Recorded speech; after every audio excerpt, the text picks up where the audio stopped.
Por definição, este tipo de problemas são destinados a resolver problemas de expedição de produtos de origens que podem ser fábricas e muito mais para certos destinos que podem ser depósitos, armazéns e muito mais.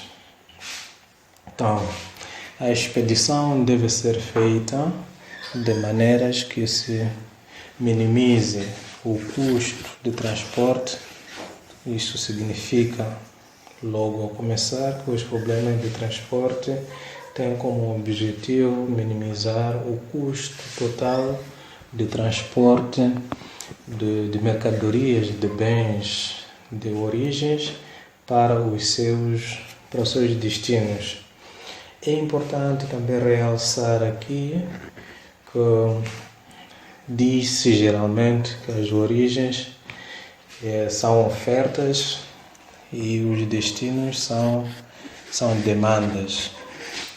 O problema típico de transporte exige que a quantidade demandada seja igual à quantidade ofertada para que o problema esteja em equilíbrio. Mas na prática, os problemas de transporte não se encontram em equilíbrio. Em maior parte dos casos, existem métodos específicos para tornar os problemas equilibrados. Um problema de transporte não pode ser resolvido antes que se encontre um equilíbrio. Ou, se existe oferta mais do que demanda, então cria-se um destino fantasma, onde se coloca a diferença entre o total de demanda e o total de oferta. O mesmo acontece se existe mais demanda do que oferta, então cria-se uma origem fetícia, uma origem fantasma. Tudo isso para tornar um modelo equilibrado. Entanto, o esquema geral do problema de transporte tem esta relação aqui. Temos M origens, que nós vamos designar por ofertas. Cada origem tem suas ofertas. E temos N destinos, e cada destino representa uma demanda. Então, temos que o total das ofertas aqui é preciso que seja igual ao total das demandas para permitir que o problema de transporte seja resolvido. E no interior da tabela encontramos esses coeficientes C11, C12 até C1N, são custos de transporte. O C11 representa o custo de transporte de bens da origem 1 para o destino 1. C12 representa o custo de transporte de mercadorias da origem 1 para o destino 2, assim sucessivamente. Portanto, as variáveis de decisão aqui vão representar quantidades expedidas de cada origem para cada destino. Isso quer dizer que cada coeficiente aqui estará associado a uma variável de decisão. Continuando, o modelo consiste em minimizar, como tínhamos apresentado anteriormente, minimiza um custo total de transporte. Agora aqui aparece C e J, que são aqueles coeficientes que representam o custo de transporte do destino 1 de cada destino, de cada origem para cada destino, agora multiplicado pela quantidade expedida de cada destino para quantidade expedida de cada origem para cada destino. E as restrições são estas que é o somatório das quantidades expedidas de cada origem devem ser exatamente iguais à quantidade de oferta que esta origem possui. Aqui temos a quantidade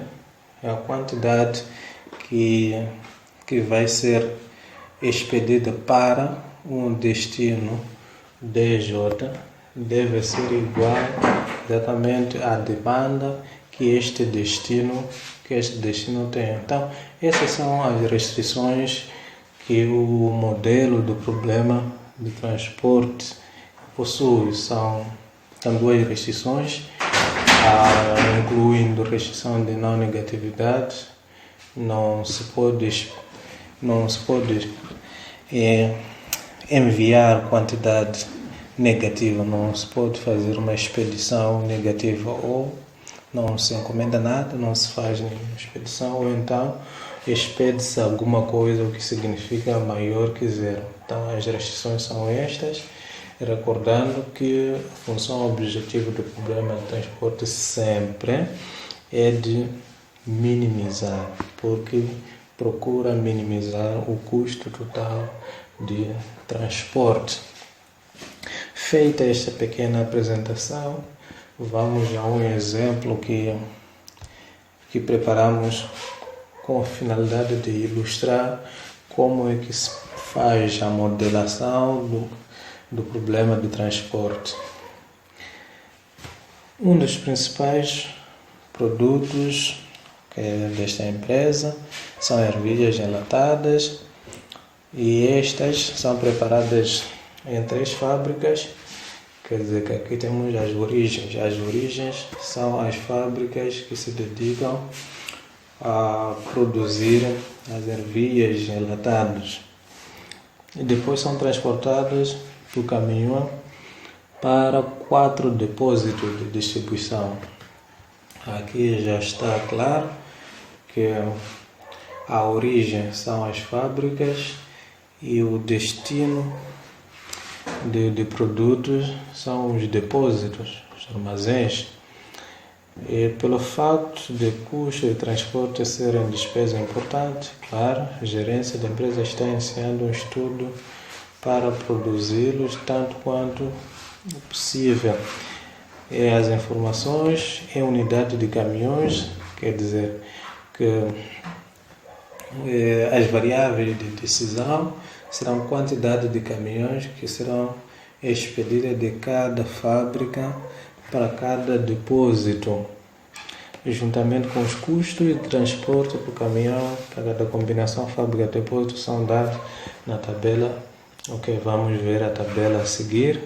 O problema agora é determinar qual o plano de destinação dessas encomendas e diversas combinações fábricas iria minimizar o custo total de encomendas. Aqui temos o objetivo, minimizar o custo de transporte dos produtos das fábricas, de 3 fábricas, para os depósitos, para os 4 depósitos. Então, em forma esquematizada, temos esta relação aqui.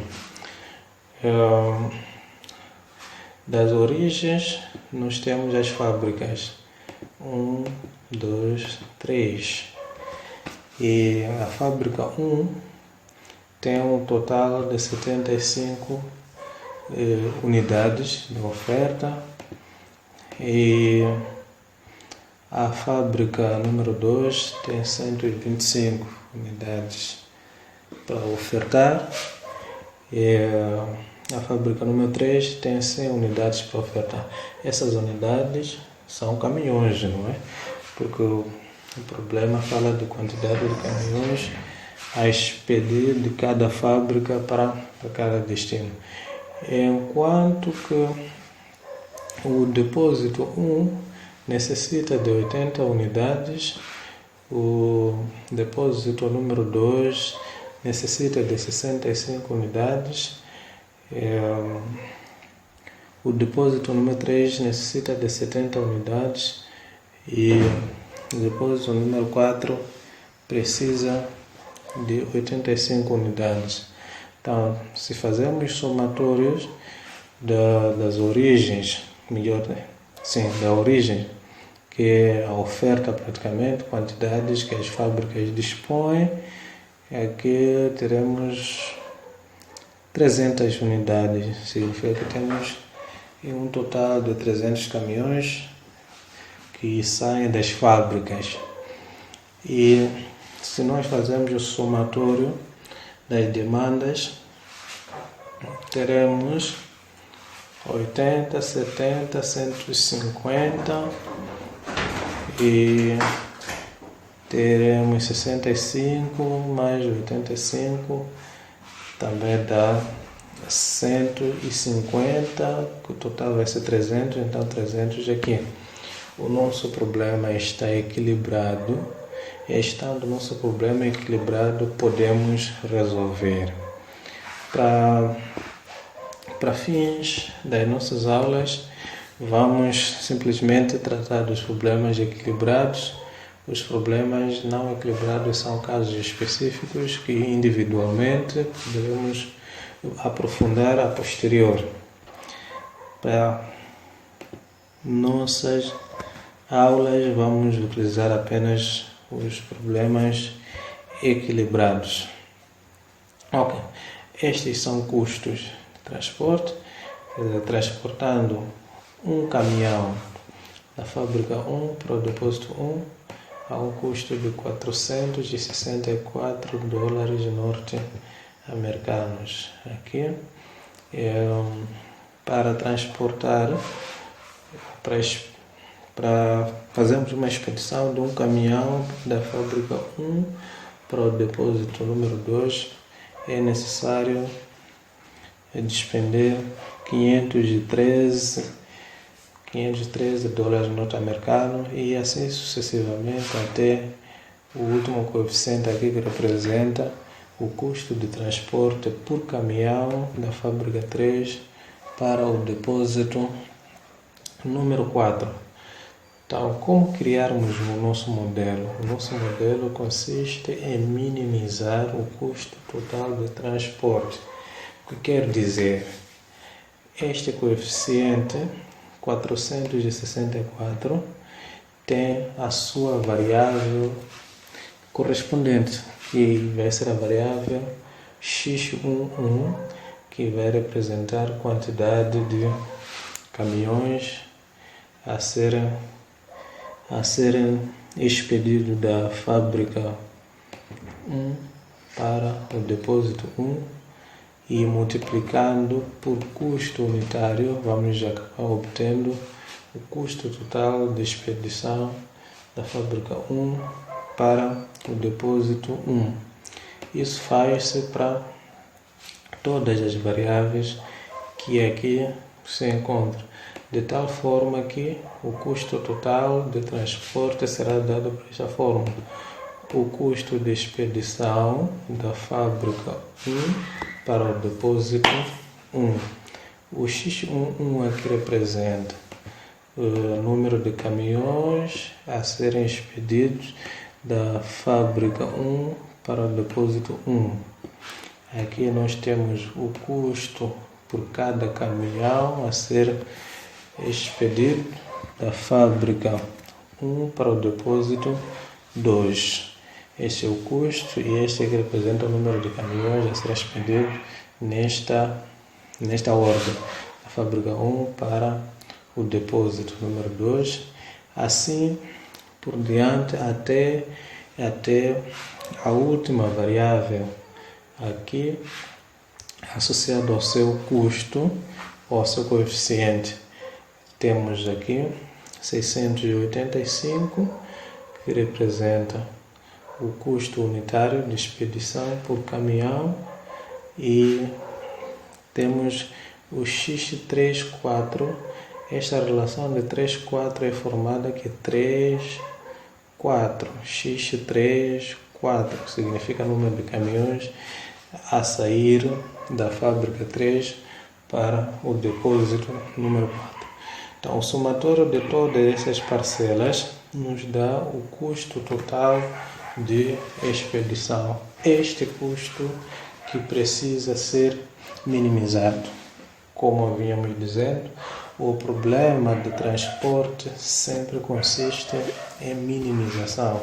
Vai minimizar o custo total de transporte dado por esta expressão aqui. Quanto às restrições, como dizemos, cada fábrica tem certa quantidade que oferece, não é? Tem uma certa quantidade que dispõe para oferecer. Então, o somatório de todos os caminhões possíveis que saem da fábrica 1, este primeiro índice 1 aqui representa a fábrica número 1.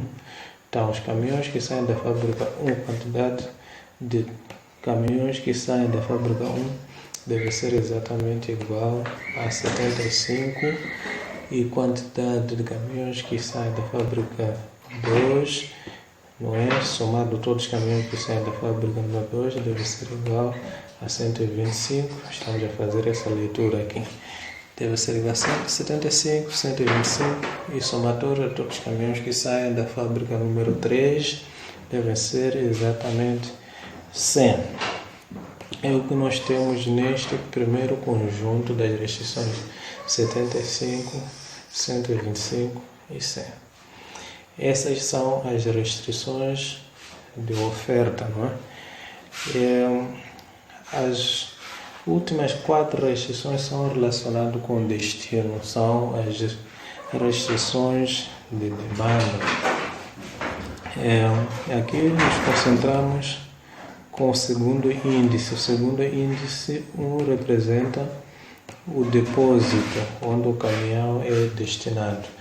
Então, quantidade de caminhões que são destinados ao depósito 1, só prestar atenção no segundo índice 1.